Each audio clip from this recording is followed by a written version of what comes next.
Before I start today's video, please subscribe to my channel. It costs you nothing to subscribe and I would greatly appreciate it. And if you like this video, please click the like button. And today we're going to be discussing some Star Wars news. I know that's kind of funny considering there's really nothing on the horizon, but some things have come out and really none of it's good for the Bob Iger Company or Kathleen Kennedy Films. So let's go back to The Acolyte and let's go back to Leslie Headland, who is Darth Weinstein's apprentice, and her misleading people about the cost of The Acolyte.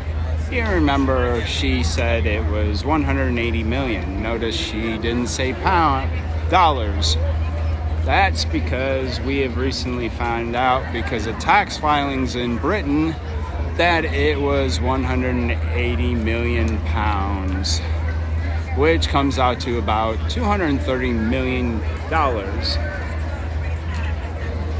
The second part of the equation is that at the time of that filing, it did not cover post-production.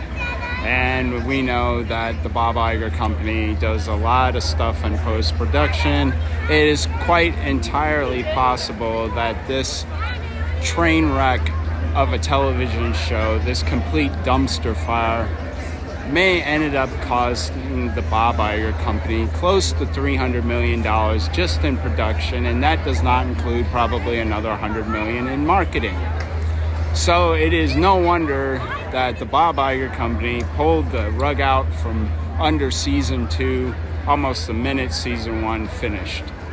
This is just a historic dumpster fire for a television show. There's no getting around it. Kathleen Kennedy Films completely screwed this up. I believe actually they did it on purpose. I don't think this is done accidentally anymore. I think she hates Lucas, she hates Spielberg, she hates everybody that's connected with Star Wars, and she just wants to destroy it. That's the legacy she wants. Moving on, we have some news from Mandalorian and Grogu, the worst name for a movie ever. And that news is that Luke Skywalker is confirmed through my sources. He will be in it. And there will be a young child with him. And that young child looks an awful lot like a young Ben Solo, aka Kylo Ren. So, if this is all true, they are tying The Mandalorian and Grogu to the sequel trilogy, which will kill it. It will absolutely kill it. And this also probably confirms that Dave Filoni has got his fingers in this, that we are not going to get a Jon Favreau movie. We're going to get a Dave Filoni movie, which will bomb. I don't have a lot of hope for this movie anyway. I'll be surprised if it clears $300 million, and considering it'll probably cost that much to produce it and $100 million in marketing, it would need $800 million just to break even. It is going to sniff nowhere near that. It is probably going to lose somewhere between $150 and $200 million.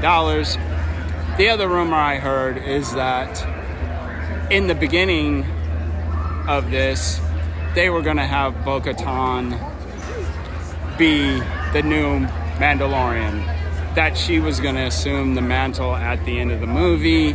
However, now the rumor is they've scrapped that, and that she is going to sacrifice herself to save the Mandalorian, Din Djarin. So, I guess we're not going to get a girl boss, we're going to get a hero instead. I mean, at this point, it really doesn't matter. I mean, they're not doing another season of The Mandalorian, and they are definitely not going anywhere else with this. I don't even think you'll see these characters again, except maybe Grogu, because he's the one thing that works for marketing. Like I said, tying this, though, to the sequel trilogy is going to kill it if the rumors are true. And it will... I don't think it'll make $300 million. I really don't think it'll make $250. I think this thing's DOA. And part of the reason is because all we have between now and it releasing in 2026 is the Goonies, Space Goonies, and I can't even remember what it's called right now. It's completely escaping me. The Disney Plus show that is coming out in November. That's the only thing. They have no theatrical releases. They do not have a script for season 2 of Ahsoka. They do not have a script for season 2 of Andor. So there's no way either one of these things are going to be produced, done post-production, and out before The Mandalorian Grogu releases in 2026. That's just not going to happen. So all the bad taste is going to still be in everyone's mouth from the Acolyte.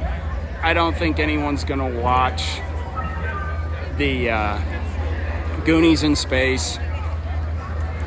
I think it'll be watched by children, and that's it. Because it's a kid's show. They're going to have nothing else. So nobody's going to be watching. Everybody's going to be forgotten about Star Wars. The last thing they're going to remember is the worst show in Star Wars history, and that's saying a lot considering all the eggs they've laid lately at Kathleen Kennedy Films. So there's just no hope. There's no interest. There's no nothing. You're going to get a few fanboys who are going to watch it, or fangirls, or whatever audience they have left. And that's not going to be enough to drive this thing to $300 million. The last thing that I'd like to talk about is the unnamed Rey movie. I actually think that at this point they have no script. I heard that Stephen Knight had rewritten it 4 times with Kathleen Kennedy's notes, and at this point I haven't heard anything else. I know Stephen Knight has his Peaky Blinders movie that he's much more interested in doing, and he probably doesn't need this headache. So my guess is at this point he's fucked off. So they have no script, they have no writer. All they have is an activist director who will probably end up being the activist writer now. If this thing even sees the light of day, it's like 50-50 right now, especially if The Mandalorian and Grogu bombs like I think it will and loses $150 to $200 million. I don't think they'll even launch this. They'll quietly bury it because they can't afford any more failures. The Bob Iger company, the shareholders are starting to get a little antsy. They're beginning to wonder if their backing of him at the shareholder meeting in April was a mistake. Kathleen Kennedy Films is in complete chaos. They've destroyed all their IPs. And I just don't think there's any faith here. I think that, like I said, it all depends on Mandalorian and Grogu. If I'm wrong and that movie actually makes money, well, then we'll probably get an unnamed Rey movie, the Jedi Order or whatever the heck they were going to call it. I don't even remember because I don't care. But I just don't see it happening. I think they'll bail as soon as The Mandalorian Grogu bombs. I think that's part of the reason why they're not doing anything right now, is because they're afraid Mandalorian Grogu is going to bomb. And that's also why you're not seeing any new shows. It's Skeleton Crew. There it is. That's the Goonies in Space movie, Skeleton Crew. So Skeleton Crew is the only thing coming out. And that's at the end of this year. It's for Thanksgiving. The whole 2025, they have nothing Star Wars coming out either in the theaters or on Disney Minus. Everybody wondered why I said Star Was dead. Everybody was wondering why so many people said Star Wars is dead. Is because it's dead. It's DOA. And that's going to wrap it for this video. Again, please subscribe to my channel. It costs you nothing and I would appreciate it. And if you like this video, please click the like button. And as my father told me when I was 18 years old, get out.